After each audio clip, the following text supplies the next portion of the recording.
Eh, Aparte, bueno, de agradecerles, hoy el tema que me pidieron acá para, para compartir, para explicar un poco, es el tema de la no violencia o la ahimsa, conocido como término sánscrito.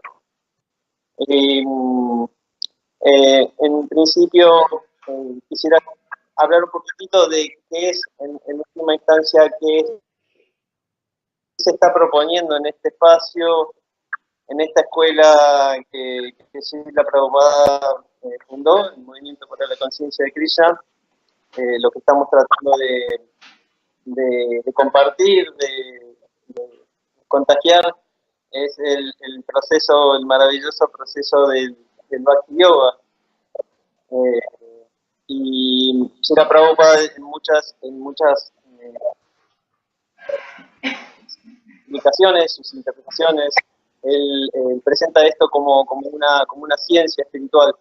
Entonces, justamente Krishna en la Bhagavad Gita lo explica de esa manera y Prabhupada también como afirma que esto es una ciencia espiritual, un entendimiento. Cuando hablamos de ciencia hablamos de que hay una teoría, un conocimiento teórico, denominado en sánscrito jnana, y después hay una, digamos, una parte filosófica, un razonamiento sobre esta teoría. Luego uno lo pone en práctica y obtiene un resultado, ¿verdad? Un resultado que en última instancia eh, nos va a dar una experiencia, y esa experiencia que saboreamos realmente es realmente el resultado que nos va a dar fe para continuar el proceso. Es una manera en que como vamos comprendiendo esto. Entonces, en este encuentro la idea va a ser, yo traté de, a pesar de que estamos a distancia, de que si ustedes están de acuerdo, quienes estén de acuerdo, sin una presión de por medio, que si puedan participar. Entonces no es para nada difícil, simplemente fui preparando algunas preguntas para que juntos podamos ir comprendiendo este tema de lo que es la ahimsa o la no violencia. Ah, entonces, bueno, si están de acuerdo, vamos a comenzar. Um, en primer, en primer punto, quisieran analizar, o sería bueno que analicemos qué es la violencia. Ya que vamos a hablar de la no violencia, analizar qué es, a qué se refiere la violencia en este caso. Entonces, porque hay muchas interpretaciones de qué es la violencia y qué no es la violencia, cómo se aplica, y hay mucha, de acuerdo a la interpretación, a veces errónea, y no entender bien las raíces de la violencia en un aspecto completo, se puede malinterpretar. Entonces, mi primera pregunta sería, ¿a qué atribuimos o qué nos recuerda o qué pensamos que es violencia? Normalmente, si alguien quiere comentar, o simplemente con algún término que les recuerde, ¿a qué atribuimos la violencia? ¿Qué, si alguien quiere comentar? ¿Alguien quiere hacer una? ¿Ataque? Agresión. Ataque, agresión, maltrato. Exactamente. Transgredir, dijeron acá. Sometimiento. Sometimiento. Sometimiento, exactamente. Exactamente. Justo muchas de las que había notado, pero noté algunas también. Entonces, ¿alguien más quería comentar? ¿Algo más? Está bien. Ahí estamos bien, ¿eh? Hasta acá. El alumnado dio hasta acá, Prabhu. Exceso de control. Exceso de control, dijeron. Quitarle la libertad a los demás.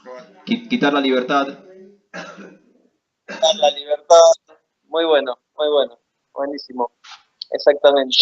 Entonces, vamos a analizar un poquitito, así en general, la etimología o la comprensión de la palabra violencia.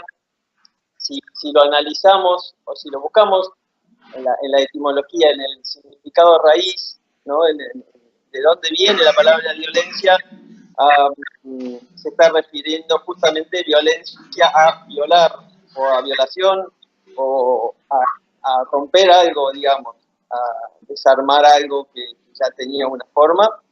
Entonces, la violencia viene de esta violación, de esta ruptura. Entonces, ¿qué es en este caso? Creo que todos en la sala entendemos, entienden, y trato yo también de entender claro qué es, digamos, qué es lo que en este caso se viola, se transgrede, se agrede, y que no deberíamos violar, transgredir o demás. ¿Qué es aquello cuál es el elemento que se está violando en este caso, o a lo que nosotros atribuimos? Hay un término general que podríamos traer, A ver, que es aquello que se está violando. La mente. acá dice la mente, por ejemplo. La integridad del ser. La integridad Al otro. A otra persona, está bien. Y todo eso se encierra en algo. Esa, por ejemplo, nosotros estamos violando derechos, por ejemplo, ¿no es cierto? Estamos violando derechos de otra persona. Una persona, cuando somos violentos, estamos, no, tanto como alguien dijo también, privando de la libertad de tener un derecho en su existencia, ¿no? Entonces, en última instancia, lo que estamos violando son leyes. Son leyes que naturalmente ya existen, están en la naturaleza, pero digamos que existen leyes que ya están establecidas, pero digamos, una persona con falta de conocimiento puede crear sus propias leyes, o un gobierno puede crear sus propias leyes. Entonces, nosotros, antes que nada, tenemos que entender que existen leyes en el universo, que existen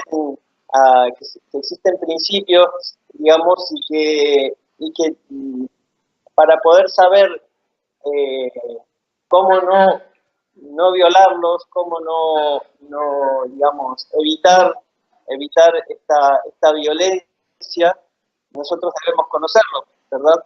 Que eso es justamente uno de los puntos que en realidad es un punto como muy importante, porque justamente eso es de lo que se carece en este momento en la humanidad, se carece de conocimiento, de este conocimiento que necesitamos para saber realmente cómo actuar bien. Entonces, estas leyes que fueron creadas, ¿por quién fueron creadas estas leyes y para qué? Por Dios. Acá dice por Dios. Exactamente, por un creador. O sea, claramente podemos ver así, pero es tan obvia la existencia de Dios, tan obvia, simplemente cuando vemos una flor, algo tan sencillo como una flor, podemos ver la maravilla en su textura, en su color, en su arte, en su perfume, o sea, todas las cualidades que puede tener simplemente una flor, que es un pequeño elemento en una naturaleza tan vasta, tan amplia. Entonces, ahí podemos dar cuenta que esas leyes, ya hasta ahora entendemos que hay leyes que fueron creadas por un Dios. ¿Y para qué fueron creadas? Para establecer un ¿Con orden. qué propósito fueron creadas estas leyes? Acá proponen que para establecer a un tipo de orden. Un tipo de orden. ¿Y ese orden a qué nos lleva? A promover Como el respeto. A promover el respeto, dijeron.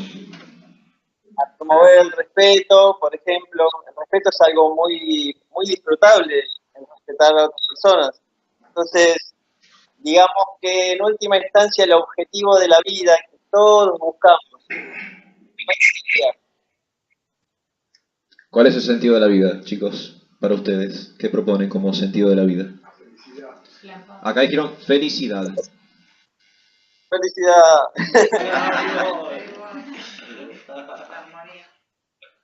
felicidad, dicha, justamente la práctica del Bhakti Yoga presenta realmente un aspecto completo de un hermoso Krishna que siempre está disfrutando, que siempre está danzando, que siempre está de vacaciones. Es lo que más, es lo que más esperamos durante todo el año, estar de vacaciones. Porque en realidad la vida eso es la vida, es disfrutar. Entonces, es en última instancia un juego. Si a nosotros nos sueltan, nos dicen, bueno, ahora, a partir de ahora, eh, hacé lo que vos quieras en este momento. La gran mayoría de nosotros, por no decir todos, ¿qué haríamos? Dejaríamos de trabajar.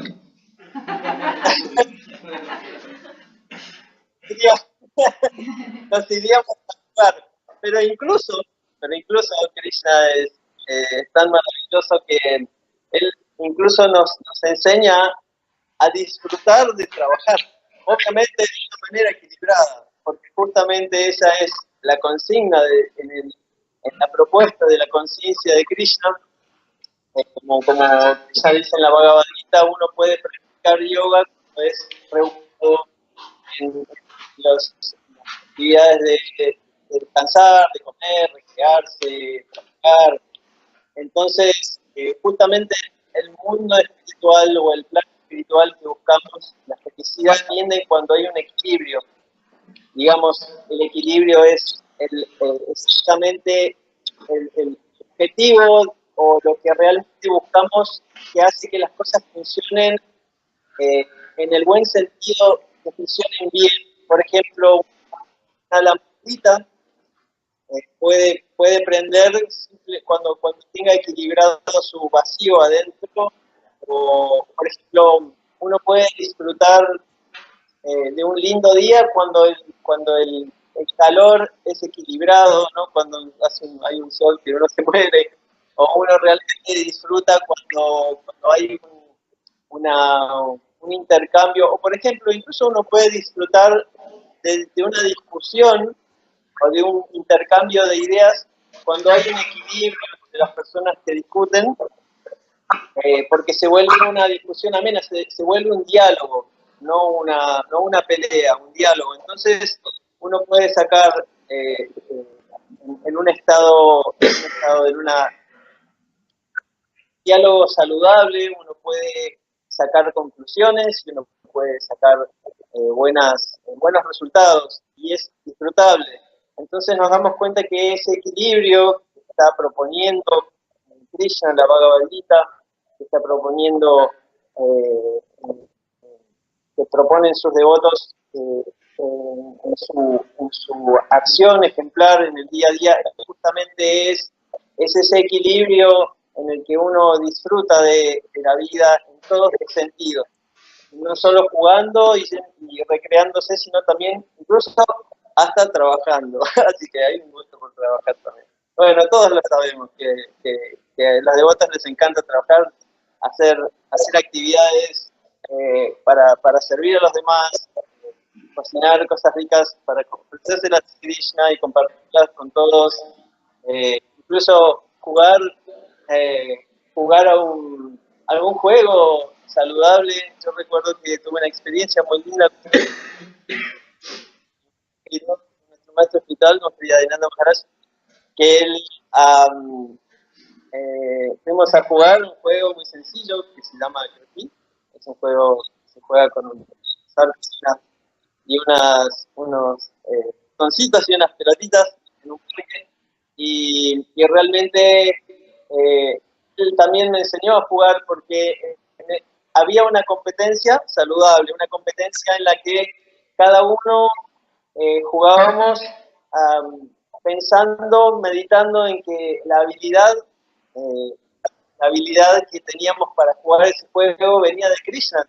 Estábamos compartiendo ese Krishna de una manera equilibrada, incluso cuando el que ganaba, todos estábamos felices porque nos inspirábamos de ver al que tenía más habilidad, era el que estaba más rendido a Krishna.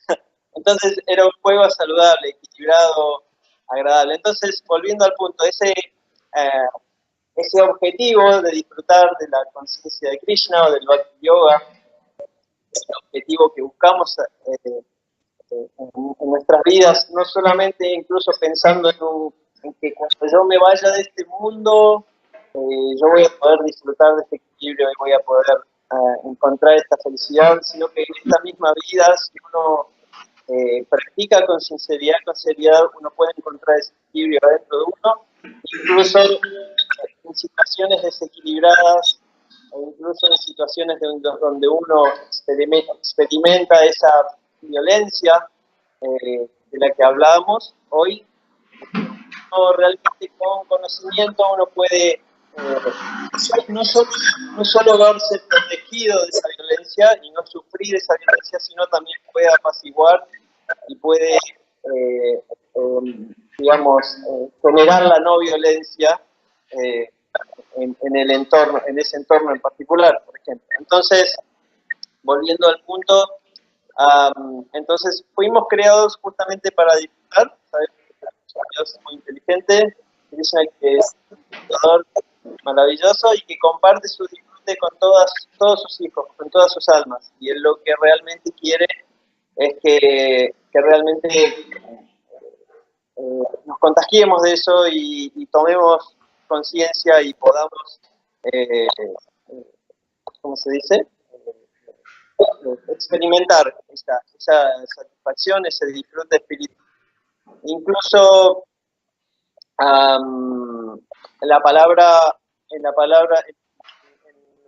digamos, en esta práctica, dentro de las escrituras tenemos una palabra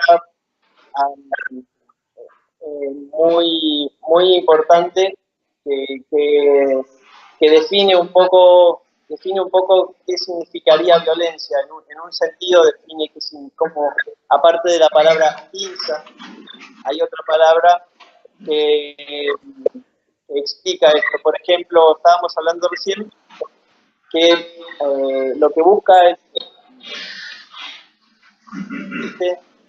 el alma espiritual es el disfrute de servir, de servir, ofrecer el resultado de ese servicio a Krishna y a todas sus partes. Entonces, y esa práctica es conocida como Bhakti, y ese Bhakti es la devoción y el amor.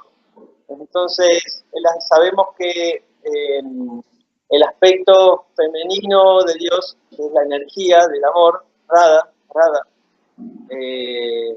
es realmente el objetivo de la vida, el amor y el servicio. Entonces, en sí, la existencia, digamos, disfruta y vive y se satisface a través de esta ley del amor, de esta ley de servir.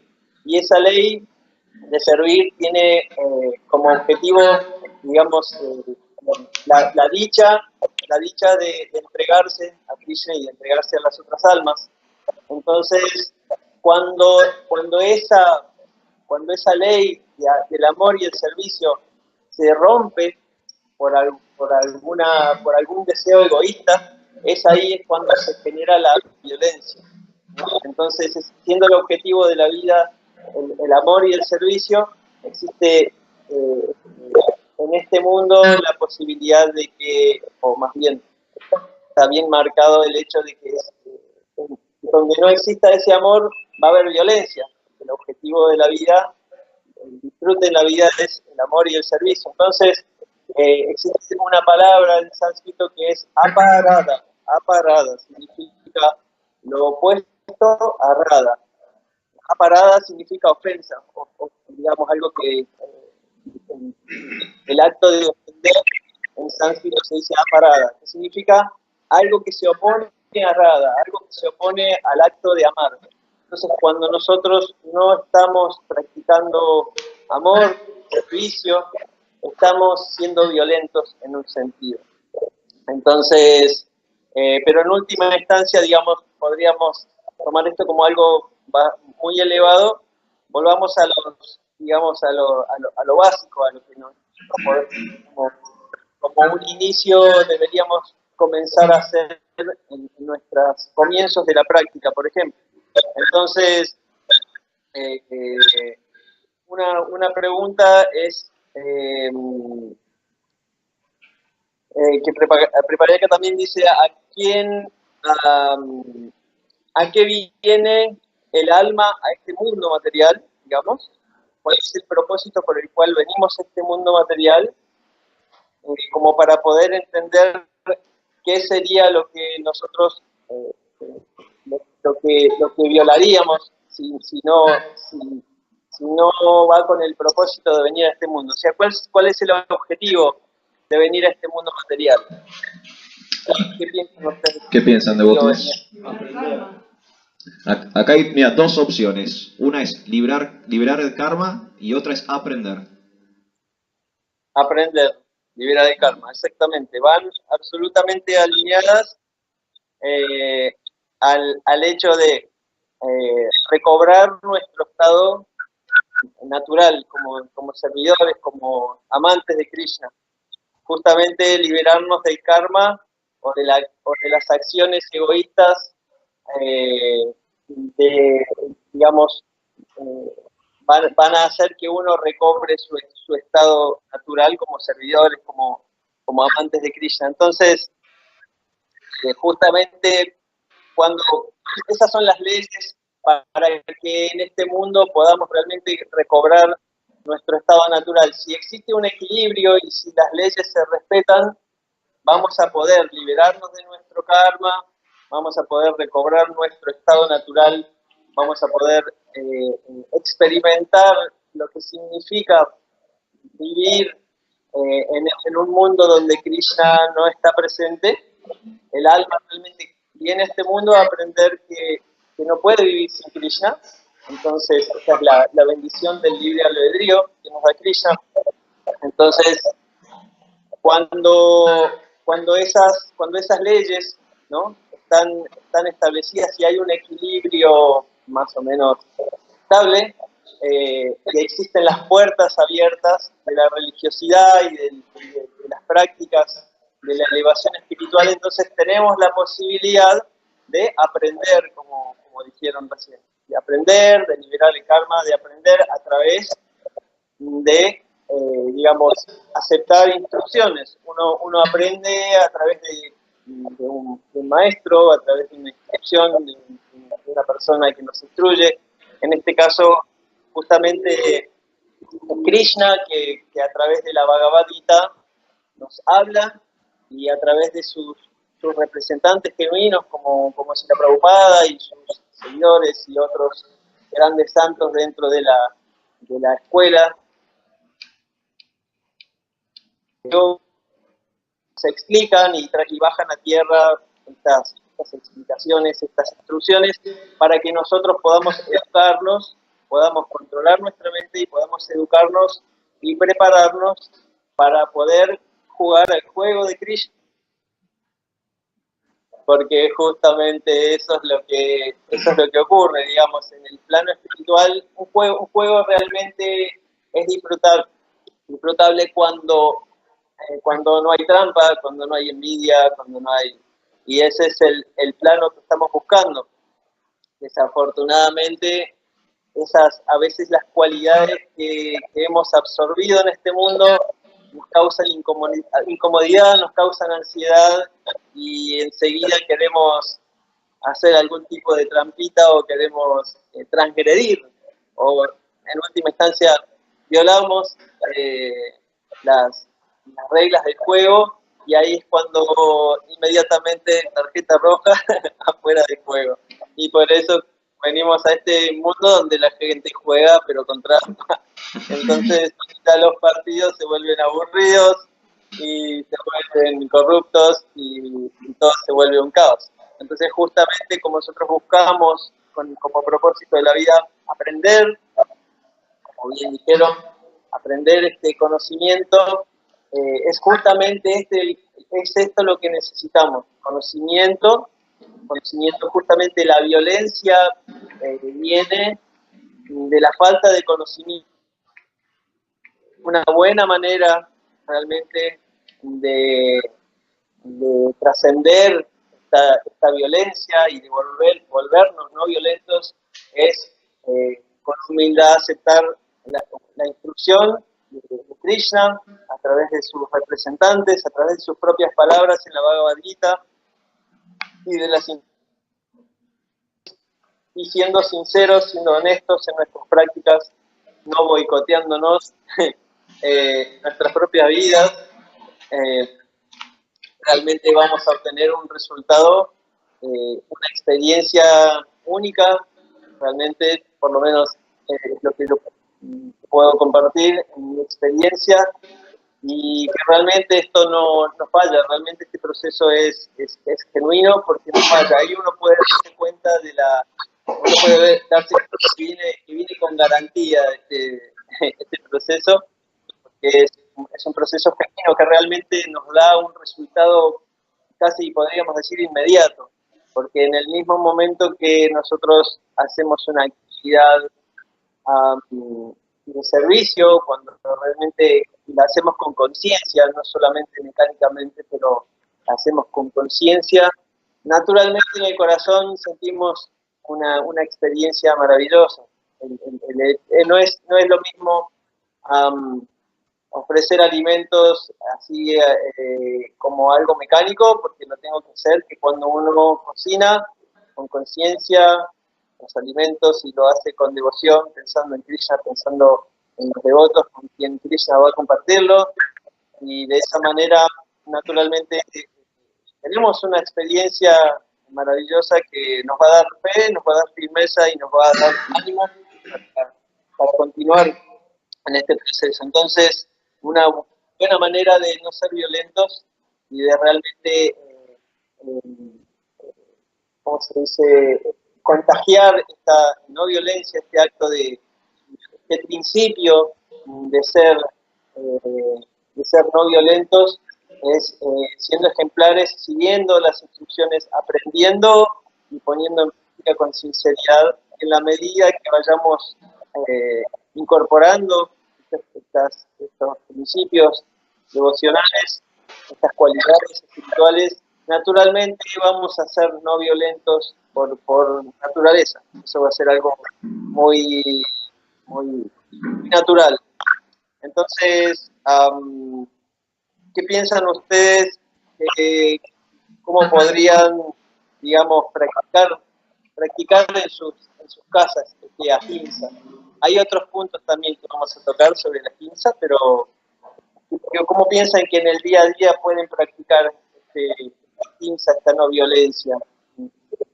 Naturalmente, habiendo entendido lo que vimos hasta ahora, con respecto a esto de no transgredir estas leyes naturales, estas leyes de amar, ¿cómo podemos hacerlo en el día a día, en nuestra vida cotidiana? ¿Devotos? ¿Qué ideas tienen? No comiendo carne. No comiendo carne, dicen acá. Ser amable. Ser amable. Sí, ser más tolerante. Ser más tolerante. Compasivo. Compasivo, respetuoso. Exactamente. A los deberes.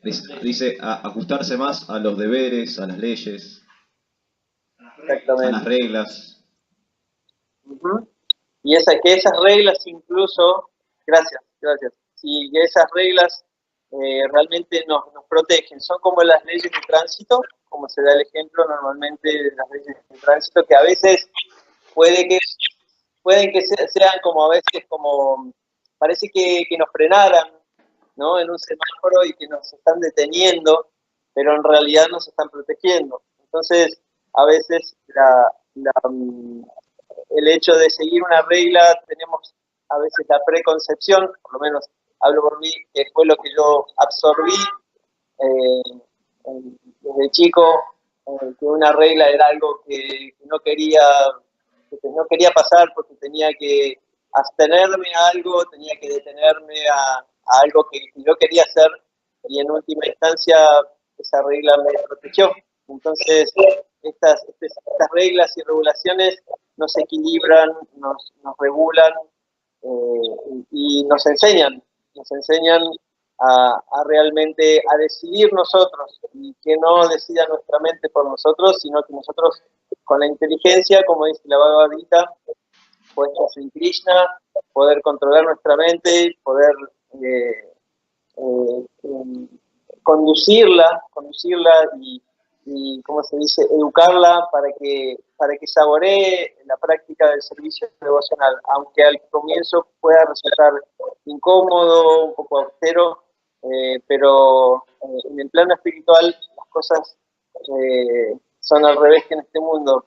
En este mundo las cosas brillan mucho al comienzo y después terminan para abajo.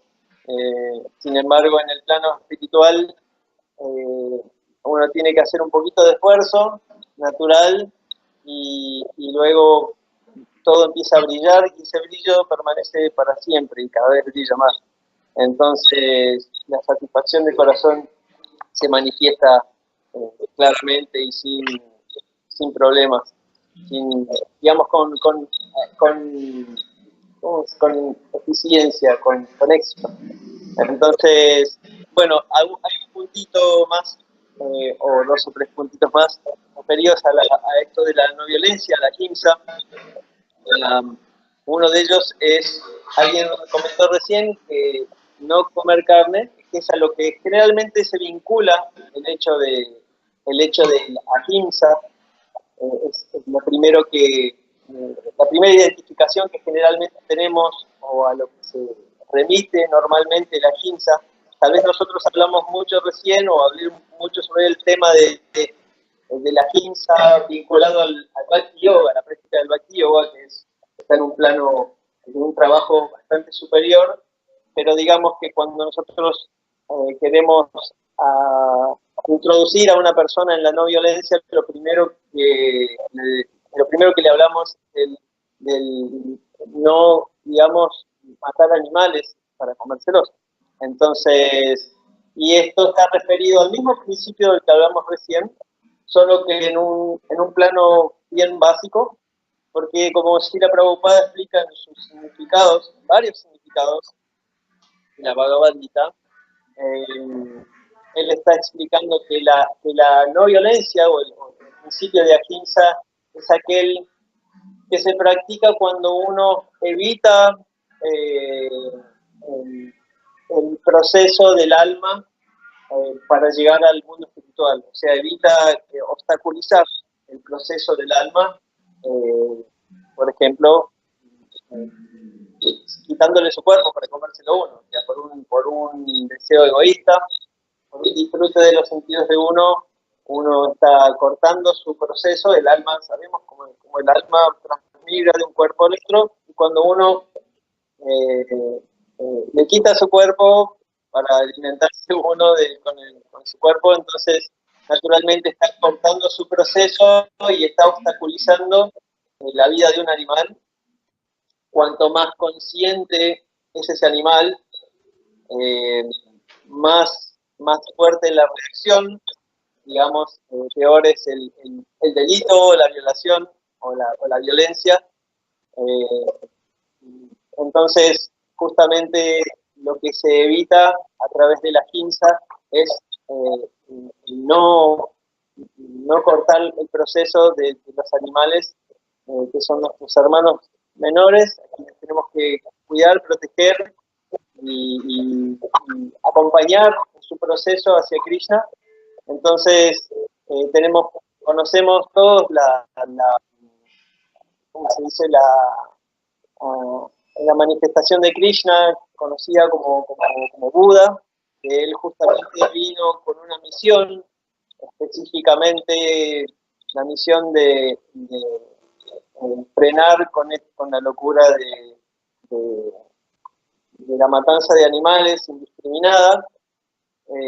Tal vez varios conocen la historia de Buda, podemos comentarlo en términos, digamos, en pocas palabras. En la época de Buda, las personas, sabemos que en las escrituras védicas o en las instrucciones que habla Krishna, en las escrituras védicas, los sacerdotes, los grandes sacerdotes cualificados, ellos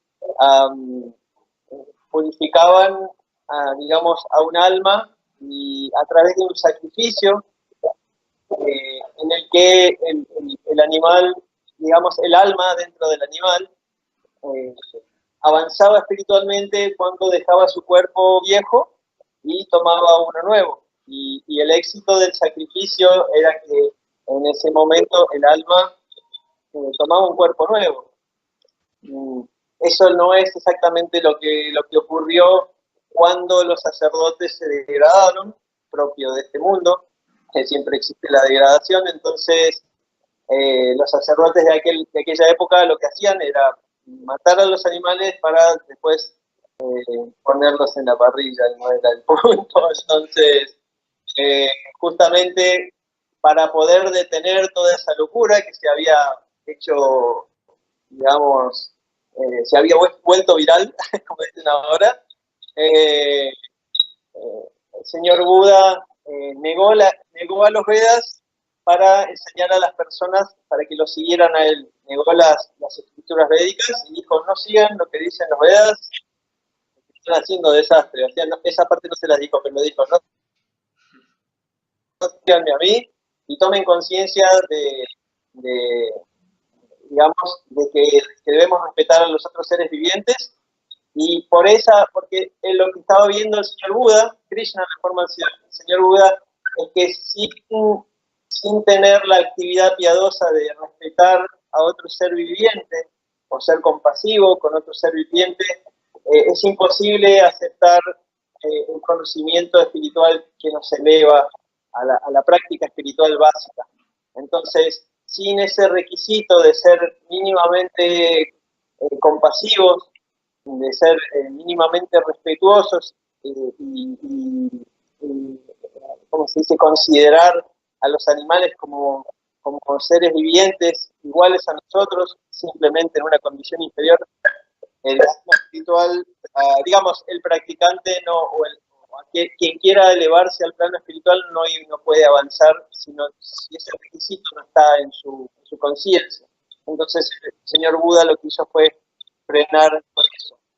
Así que ese es un punto, un aspecto importante del que Srila Prabhupada habla, y Prabhupada una y otra vez explica que la no violencia es ese principio en el que nosotros nos cuidamos y respetamos, digamos, el proceso de todos los seres que nos rodean, porque cada alma en su estadio está en un proceso. Entonces, en un estado de conciencia, por supuesto que siempre se plantea el hecho de que a todos nos van a plantear, pero las plantas también viven. Ese es un tema. Las plantas también tienen vida y uno está cortando su proceso. Y en realidad es verdad. Pero en un sentido, las plantas están en un grado de conciencia muy bajo, muy dormidos. El alma que está en un plano vegetal, está en un estado vegetativo, realmente está como muy dormida y prácticamente no sufre y no se confunde y no hay un gran peligro. Al mismo tiempo, el practicante de Bhakti Yoga, devoto de Krishna, lo que hace es ofrecer esos alimentos que prácticamente no tienen ningún sufrimiento, y el alma que está siendo ofrecida, el alma de esa plantita que está siendo ofrecida, el fruto, el árbol que dio sus frutos y fue ofrecido a Krishna, progresa espiritualmente por haber ofrecido a través de un devoto su cuerpo o parte de su cuerpo, y no solamente uno no está cortando el proceso, sino que está dando avance al alma de ese que está en el cuerpo de un árbol, de un vegetal. Entonces, y aparte uno está causando el menor sufrimiento posible y la menor confusión. Sri Prabhupada también habla sobre el tema de no causar confusión a otras almas. Eso también es violencia. Cuando uno identifica a una persona con su cuerpo o alimenta su identificación con su cuerpo, uno le está, digamos, haciendo retroceder, porque justamente el proceso de ingresar es el de, digamos, despertar nuestra identidad espiritual como seres espirituales y no como cuerpo. Entonces, cuando uno está alimentando, digamos, innecesariamente, porque a veces puede llegar a ser necesario alimentar un poquito el ego de alguien para que se inspire, pero si eso está haciendo con un objetivo egoísta o con un objetivo fuera de la conciencia de Krishna, entonces eso se vuelve violento y ahí nos volvemos violentos. Entonces, y un puntito más, no sé, si tiene una pregunta y un puntito importantísimo más que no quería dejar de pasar. No sé si alguien quiere hacer un comentario, pregunta. ¿Votos? ¿Alguien quiere hacer una pregunta, algún comentario? Yo creo que Acá atrás, espera un segundo. los animales... Me va a tener que hablar al micrófono. Hola, ¿cómo estás? Los animales son, aparte, seres sintientes, ¿no? Evidentemente está comprobado. Y vos dijiste algo como que son inferiores, digamos, como nuestros hermanos menores, de alguna manera con cierta inferioridad, quizás a nivel de conciencia. Pero yo creo que hay... Exactamente. Animales son más inteligentes que las personas y está demostrado, lamentablemente en este mundo violento que vivimos, que los animales son espectaculares, no solo en su instinto, sino en la protección de su manada, en el respeto en la manada, ¿no? De jerarquía. Son superiores, creo yo, a nosotros. Muchas gracias por el comentario. Sí, realmente la realidad digamos, que confirma lo que estás diciendo es que la humanidad bajó tanto, en realidad, que bajó a un grado peor que los animales, o sea, en lo general, digamos, en el plano materialista, digamos, básico, no hablando de practicantes espiritualistas, se comportan peor que los animales, en la mayoría de los casos, por su falta de conocimiento, por su falta de conciencia, pero en su origen, la forma de vida humana, un ser humano consciente, un ser humano que se comporta como un ser humano, no es mejor que un animal espiritualmente, porque somos todos iguales, pero sí la condición de vida humana tiene la capacidad de justamente desarrollarse más que el animal, no porque sea mejor, sino que la condición, el cuerpo, en base la maquinaria humana es lo que explica Krishna, está hecha para comprender al Supremo, o sea, los animales obedecen a las modalidades de la naturaleza, ese instinto del que hablas, son las modalidades y es la inteligencia que se vuelve un poquito más limitada, pero no necesariamente, y hay diferentes grados. Puedes ver que una hormiguita tiene menos conciencia que un perro o una vaca, que son mucho más conscientes. Simplemente la hormiguita va como más mecánicamente, y cada especie tiene un estilo de, ¿cómo se dice? Está más despierta que otra, y uno lo puede notar en como decías recién, su sensibilidad con su manada, en su sensibilidad, lo vemos hoy en día, circulan tantos videos en YouTube o en WhatsApp que muestran cómo esos animales se comportan tan civilizadamente a comparación a lo que es la humanidad, y eso es una realidad. El tema es que la humanidad está muy baja de conciencia, bueno, podemos hablar mucho datos de las causas, esos son, ¿cómo se dice?, síntomas naturales de esta era de Kali Yuga, en la que vivimos, la era de ruina, de hipocresía, y este es un caldo de cultivo para que la humanidad haya bajado de conciencia a cierto nivel. Pero si nosotros vemos a un ser humano normal como debería ser, por ejemplo, como lo es un practicante, un espiritualista, ya sea un devoto de Krishna, un devoto cristiano, un devoto que realmente está practicando seriamente su proceso e interpreta correctamente las palabras de Krishna, realmente es aquel que se vuelve el hermano mayor, en el sentido de que tiene la capacidad de cuidar y de respetar a las almas que van progresando hasta tomar la forma de vida humana. Justamente en la forma de vida humana uno puede conectarse con Dios en mucho, digamos, de una manera completa, en el sentido que puede dialogar con Dios. Tal vez un animalito lo hace en su cuestión instintiva, y no por eso es peor, simplemente está en segundo grado, y tal vez el hombre, la forma de vida humana, tiene la capacidad de estar en séptimo grado. Es decir, así, simplemente no es una cuestión de que es peor o peor. Justamente Krishna habla de que somos todos espiritualmente iguales, y que tenemos que cuidarnos, y que tenemos que ayudarnos, y que si yo tengo un hijo y mi hijo sabe menos que yo, no lo voy a tratar como inferior, simplemente lo voy a cuidar, lo voy a tratar más como desprotegido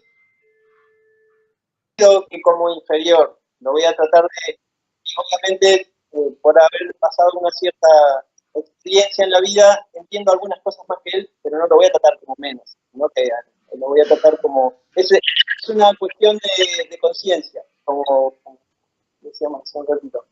Entonces, pero sí, muchas gracias por el comentario. Justamente este ahimsa está referido a esto, es realmente para que pare con esa locura de violencia con los animales, con sus propios otros seres humanos, compañeros, compartimos la vida. Hay una violencia muy grande. Justamente lo que realmente va a fomentar, lo que va a hacer que esto cambie, es el absorber conocimientos, ser buenos practicantes, tomar fuerza espiritual, compartirla con otras almas para contagiar la no violencia, para contagiar la espiritualidad y despertar. Así como en la medida que nos despertemos nosotros, podemos despertar a otros como servidores, como herramientas genuinas de Krishna, y de las personas, de las almas que realmente están despiertas y que pueden hacer que este mundo cambie hasta un cierto punto, y por lo menos sacar a las almas, si nosotros tenemos la oportunidad de salir de esta condición, en una próxima vida poder llevar a otras personas. Esa es la idea, que trabajemos como familia, y ese es el propósito. No sé si hay algún otro comentario. Por lo que veo por la hora no me quiere extender mucho, pero... Garuda Prabhu, si usted quiere podemos tomar una pregunta más y vamos cerrando, ¿le parece bien? Sí. ¿Alguien quiere hacer otra pregunta, comentario? ¿Alguien quiere hacer una pregunta, comentario? Sí. No, hay que paso. Hay que hablarle al micrófono, Prabhu. Buenas noches, Prabhu. Cuando una persona se mata en la guerra, ¿se corta el proceso de esa persona? ¿O sigue el proceso? Muy buen punto. ¿Está bien? ¿Ahí cierro la pregunta? Sí.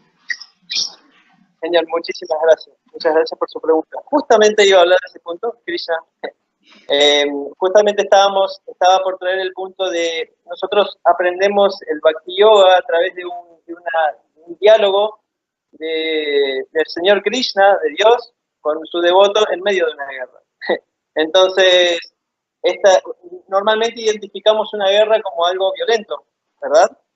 Entonces, algo que transgrede el equilibrio, ¿no? que son las leyes naturales, las leyes que hacen que podamos disfrutar con Krishna, que podamos disfrutar entre todos. Entonces, cuando esa guerra, como todo en esta ciencia espiritual, el punto que debemos analizar es la motivación con la cual se hacen las cosas, se hace lo que se hace, porque ahí está la violencia, la semilla está en la motivación de cómo hacemos las cosas. Entonces, una guerra, gracias a Krishna, Krishna no está justificando en esta era ningún tipo de guerra porque ya las hay de todos colores. En el caso de Krishna y Arjuna, la guerra que estaba protegiendo Krishna y Arjuna era una guerra en la que se protegían y se defendían principios espirituales, principios religiosos, principios que estaban siendo obstaculizados por mandatarios que estaban corruptos, que eran los familiares de Arjuna. Entonces, cuando e incluso Krishna buscó antes de que ocurra Kurukshetra, Krishna buscó las maneras, buscó el diálogo, buscó las maneras más pacíficas para que estas personas dejaran de ser corruptas, dejaran de querer descarriar a la humanidad, digamos, por sus propios deseos egoístas. Y como no funcionó, entonces a veces es lo que un padre con todo su amor hace con su niño. Tiene que darle un chirro, porque si no, no aprende. Entonces, aparentemente ese chirro puede verse como algo violento, pero cuando ese chirro o esa reprimenda está siendo, tiene como motivo, tiene como objetivo, o la motivación de eso es despertar a las personas, beneficiarlas para que despierten, para que aprendan algo. Entonces, podríamos decir que esa es una violencia justificada y no es violencia, sino que es un acto de amor. El amor no solamente se manifiesta a través de una caricia. A veces tenemos esa interpretación errónea. Cuando el amor está manifestado muchas veces, yo le agradezco hoy, como alguien adulto, le agradezco tanto a mi padre cuando me reprendió de tantas maneras que no me gustaron, pero gracias a eso, hoy por hoy entiendo muchas cosas y acepto muchas cosas. Entonces me di cuenta con el tiempo que era un acto de amor. Entonces, esas guerras pueden ser justificadas, pero una guerra como las que hay hoy en día, donde hay deseos egoístas de por medio, donde la espiritualidad y donde Krishna, Dios, ningún tipo de control supremo están presentes, son guerras donde quienes participan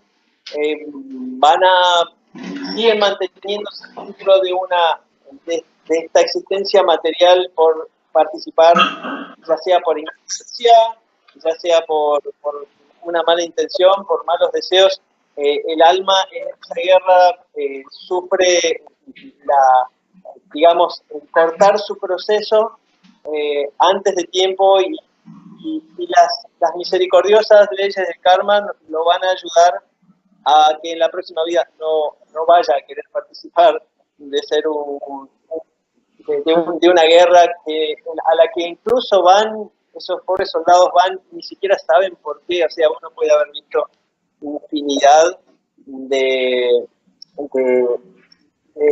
películas donde vemos que los soldados mismos, interpretaciones bastante genuinas de personas que van a pelear, y cuando están ahí, cuando realmente están ahí, dice, ¿para qué vinimos? No sé, y por lo único que pelean es para cuidar a sus compañeros, de que no los maten, pero sus objetivos no están vinculados con su vida, simplemente van como un rebaño que van al matadero, y ni saben por qué, y cuando se despiertan un poco se dan cuenta que están en una locura.